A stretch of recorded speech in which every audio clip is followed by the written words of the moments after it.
তাহাঁতো আইনত পৰিণত হ'ল। আইন এখন বাতিল কৰিব লাগিলে মহামান্য আদালতে কৰিব লাগিব। যদি আদালতে বাতিল কৰে ইট ইজ অ'কে। তো বন্ধ দি থাকিলে বাতিল হ'ব না? আইন এখন কেঞ্চেল কৰিব লাগিলে ক'ত কৰিব লাগিব? অখিল গগৈ ডাঙৰীয়াটোৰ কথা হ'ল কেনেকৈ এটা কেওছ সৃষ্টি কৰি হাল্লা চিল্লা কৰাই ৰাইজখনৰ মাজত বিভ্ৰান্তি কৰিব পাৰে। আৰু চৰকাৰৰ উদ্দেশ্য হ'ল কিদৰে আমি ডেভেলপমেণ্ট কৰিব পাৰোঁ। সেইটো বিজেপি নেতৃত্বাধীন চৰকাৰখনৰ কথা কৈছোঁ। আমাৰ উদ্দেশ্য হ'ল আমি জনতাক সেৱা কৰা, আমি ৰাজ্যৰ আন্তঃগাঁথনি বৃদ্ধি কৰিব লাগে, দেশৰ আন্তঃগাঁথনি বৃদ্ধি কৰিব লাগে, সেই নিমিত্তে কাম কৰি যাওঁ। অখিল গগৈ ডাঙৰীয়াটো একো কৰিব নোৱাৰে, তেওঁ আন্দোলনহে কৰিব লাগিব। আন্দোলন কৰিনো কি কৰিলে শিৱসাগৰ সমষ্টিৰ আটাইতকৈ পয়া লগা অৱস্থা হৈ থাকিল। যিখিনি কাম কাজ পইচা পাতি দিছে প্ৰধানমন্ত্ৰী ডাঙৰীয়াই দিছে, মুখ্যমন্ত্ৰী ডাঙৰীয়াই দিছে। কাৰণ অখিল গগৈটো মই দেখা পাইছোঁ বিধানসভাত তেওঁ হাল্লা কৰি থাকে, কিন্তু য'ত ধৰিব লাগে তেওঁ চেঙাৰ কথা কয়, বাঘবৰৰ কথা কয়। তেওঁ ক'ব লাগে শিৱসাগৰ সমষ্টি এটা সন্মানীয় সমষ্টি, ৰজাদিনীয়া সমষ্টি, য'ত চৰাইদেউ মৈদাম আছে, সেইবিলাক কথাটো তেওঁ তাত নকয়। তাত কি কয়, চেঙা বাঘবৰৰ মানুহে জব কাৰ্ড পোৱা নাই। প্ৰথম কথা হ'ল শিৱসাগৰ সমষ্টিবাসীয়ে এজন তেওঁলোকৰ যোগ্য প্ৰতিনিধি বুলি তেওঁক নিৰ্বাচিত কৰিছিল। এখেতসকলে ভবা নাছিল শিৱসাগৰবাসী যে তেওঁলোকৰ বিধায়কজন যে এনেকৈ কিবা উল্টা খোট মাৰি দিব। নাজানো, এইটো হাগ্ৰামা মহিলাজনীৰ কথা।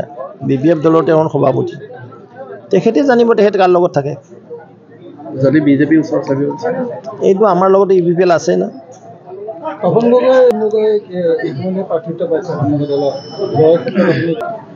তপন গগৈ ডাঙৰীয়া যোৱাবেলি যিমান ভোটত দিছিল এইবেলি তাৰ দুগুণ ভোটত জিতিব। যোৱাবেলি 80,000 ভোটত এই যোৰাত সন্মানীয় সাংসদ সমষ্টিৰ পৰা নিৰ্বাচিত হৈছিল। মই ভাবোঁ এইবাৰ 2 লক্ষাধিক ভোটত তপন গগৈ ডাঙৰীয়া এই সমষ্টিৰ পৰা নিৰ্বাচিত হ'ব।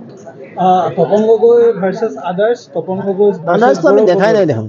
তপন গগৈ ভাৰ্চেছ আদাৰ্ছ মই দেখা নাই, আদাৰ্ছ কোন হয় মই দেখা নাই, কিন্তু বিজয় নিশ্চিত তপন গগৈ। পদুম ফুলে সেই খাহি ইয়াত মাৰিব আৰু সৰ্বাধিক ভোটত ওলাই যাব। এইখন আৰু তাৰিখে হৈ যাব, মই আজি ক'লোঁ আপোনাক। হয়, শেহতীয়াকৈ আৰু যি আপোনালোকে ইয়াত প্ৰধানমন্ত্ৰী নৰেন্দ্ৰ মোদী ডাঙৰীয়া আহিব, এই সন্দৰ্ভত আৰু চাওক, প্ৰধানমন্ত্ৰী মই ইমান ডাঙৰ হ'লোঁ, শুনা নাছিলোঁ কাজিৰঙাত নৈশ যাপন কৰা। এইজনেই প্ৰধানমন্ত্ৰী। মই ধন্যবাদ দিছোঁ অসমবাসীৰ হৈ যে প্ৰধানমন্ত্ৰী ডাঙৰীয়াই কাজিৰঙাত থাকি বন্য প্ৰাণীখিনি কিদৰে আছে, তাত কি ব্যৱস্থা কৰিছে, তাত কি কি ডেভেলপমেণ্টৰ কথা আছে, গোটেইখিনি তেখেতে পৰ্যালোচনা কৰিব। নেক্সট ডে যোৰহাটত আহিব তেখেত। হয়, ইয়াত ইতিমধ্যে যোৰহাট লোকসভা সমষ্টিৰ পৰা ৰাণা গোস্বামীয়ে বিজেপিত যোগদান কৰিছে।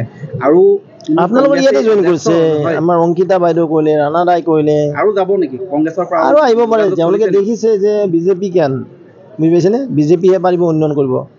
অসমীয়া স্বাভিমান বৃদ্ধি কৰা লাচিতৰ এনেকুৱা মূৰ্তি কোনখন চৰকাৰে সজালে? কওকচোন, আপোনালোকে কওক। 400 বছৰীয়া জয়ন্তী দিল্লীত কোনে পাতিলে? আজি বিহুক কোনে লৈ গ'ল গিনিজ বুক ৱৰ্ল্ড ৰেকৰ্ডত? আজি সংস্কৃতি, সভ্যতা, আন্তঃগাঁথনি, যোগাযোগ, যাতায়াত যদি কোনোবাই কৰিছে ভাৰতীয় জনতা পাৰ্টীৰ নেতৃত্ব চৰকাৰখনে কৰিছে। আৰু তেওঁলোক মুখ্যমন্ত্ৰী ডাঙৰীয়াই 11.5খন আসনত ইতিমধ্যে হয় না, মুখ্যমন্ত্ৰী ডাঙৰীয়াই এছেছমেণ্ট কৰিয়ে কয় তেখেতে। মোৰতো লাগি আছে এতিয়া 12+ হৈ যাব, আৰু কেইদিনমান আছেতো বাকী। নিৰ্বাচন ঘোষণাৰ পিছত আপুনি দেখিবলৈ পাব যে বিজেপি আমাৰ এলায়েন্স পাৰ্টি আৰু আগবাঢ়ি আছে। ধন্যবাদ।